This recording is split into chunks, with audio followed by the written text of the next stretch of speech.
Bienvenue à la première capsule sur les lois des exposants. Donc, on va commencer par y aller avec la définition de qu'est-ce qu'un exposant. Donc, supposons que j'ai A exposant N. Qu'est-ce que ça veut dire, cette notation-là? Ça veut dire que j'ai A multiplié par A, multiplié par A, multiplié par A, et tout ça, j'ai N fois. Donc, ça veut dire que mon terme A est multiplié N fois par lui-même. Donc, si je regarde avec un exemple, donc 3 exposant 4,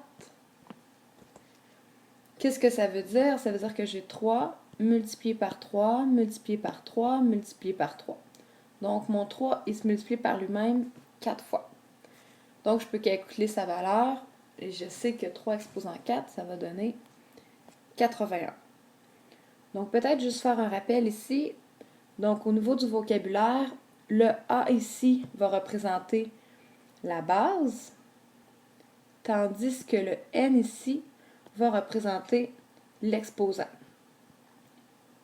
Donc, dans l'exemple que j'ai fait, on sait que 3 représente la base, tandis que 4 représente l'exposant.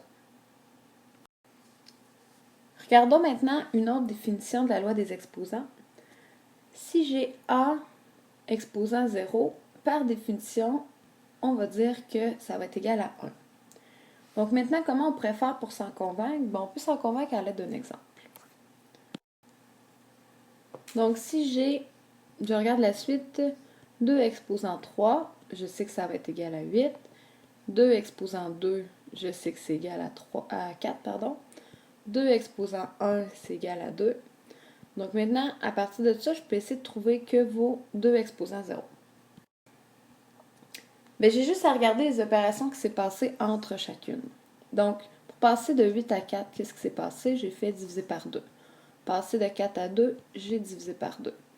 Donc, si je suis le même principe, pour passer de 2 à la valeur que je cherche, si je divise encore par 2, ça va me donner 1.